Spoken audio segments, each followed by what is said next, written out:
嗱，今集同大家分析一下咧，一講西南九龍嘅新樓盤風水，佢咧就係銳景啦。嗱，呢個樓盤咧最近嘅討論度都幾高㗎。究竟風水角度嚟睇嘅話，佢又有啲咩亮點同埋缺點咧？我哋即刻去拆解一下。嗱，今集講嘅銳景咧係喺西南九龍發祥街西8號，屬於一個咧大型綜合發展項目。嗱，有住宅啦，有商場，總共咧分為6期發展。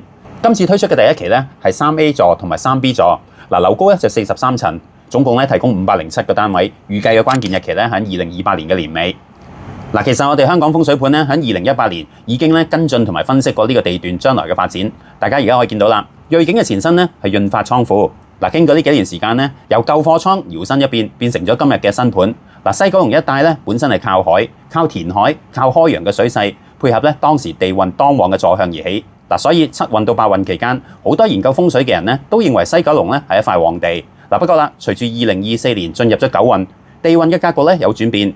呢一種地運嘅優勢咧，似乎開始減弱啦。嗱，話雖如此，銳景咧仍然係屬於水氣足嘅地段。嗱，問題係各自大廈同單位喺格局同線道上，可唔可以咧善用到呢啲水氣，提升自己嘅風水效應呢？嗱，我就試下同大家分析一下。我會集中分析今次推出嘅3A 同埋3B 座嘅單位朝向，睇下理氣同埋巒頭算唔算配合。嗱，我用咗羅間實地去勘測，再結合埋發展商網上提供嘅資料，得出咗以下嘅分析，同大家分享下。嗱，按照大廈單位分佈，原則上咧可以分為4個主要朝向。嗱，我揀咗咧其中3個朝向同大家分析。嗱，首先向麗康街一邊，3A 座 E 單位，3B 座 F 至到 H 單位，大致咧係採取咗坐正南向正北，屬於旺財嘅線道。嗱，呢個線道咧適宜配合開揚嘅景觀，嗱，可以聚氣，見到來水更加有利。而家正向呢邊嘅景觀咧，主要係以對面14層高嘅水務署大樓為主，所以低層嘅單位部分景觀咧可能會被遮擋。比較難發揮到呢個旺財嘅線道嘅效應。反而中高層以上高過水務署大樓嘅單位，可以立住西九龍走廊、深水埗運動場同埋長沙灣臨時家禽批發市場一帶嘅空地景觀，相對有利納氣。對於催財方面亦都更加容易發揮。呢個亦都係我評分最高嘅位置。另外向內園一邊3A 座 A 同 B 以及3B 座 A 嘅單位，呢啲單位有2房同3房。大致係採取咗坐東北向西南，呢個屬於普通嘅線道。向呢邊嘅景觀大致係望內園綠化草地同埋室外泳池。遠景就係第6同埋第8座啦，所以原則上都係以樓望樓為主。雖然線道唔算當旺，但係內園草地同埋泳池仍然可以營造一個聚氣嘅名堂。至少冇受到地段左右兩邊主要幹道太急啦、太大嘅車流煞氣影響。所以向呢邊嘅單位，我認為中低層相對較好。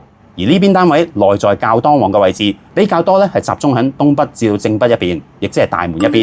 建議啦，將來入伙之後可以透過室內嘅風水佈局設計，做一個平衡同埋助旺嘅效果會更加好啦。另外向發祥街西現時另一個新盤地盤嘅3B 座 B 至到 E 嘅單位，佢哋相對較多係細單位，大致係採取咗坐西向東，屬於一個旺財嘅線道。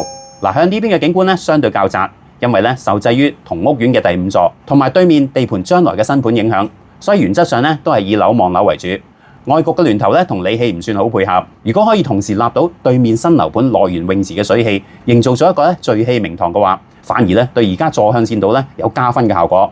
都係嗰句啦，建議將來入伙之後可以透過室內嘅風水佈局設計，做一個平衡同埋助旺嘅效果會好啲啦。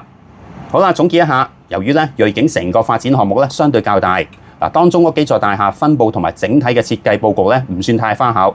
而且內局唔算係太局促。除咗深旺道之外包圍成個屋苑嘅其餘車路相對比較靜。加上將來基礎嘅商場可以將水流引入，亦即係人流引入到成個屋苑嘅地段裏面，可以做到一個引水歸塘嘅格局。綜合嚟講我會俾一個中等至到中上嘅分數佢。如果大家想睇到我更多嘅風水命理、面相掌信同埋易經嘅節目，歡迎subscribe我哋嘅 YouTube channel 同埋撳埋呢個鐘仔，仲可以 follow 埋我嘅IG 同埋 Facebook 㗎。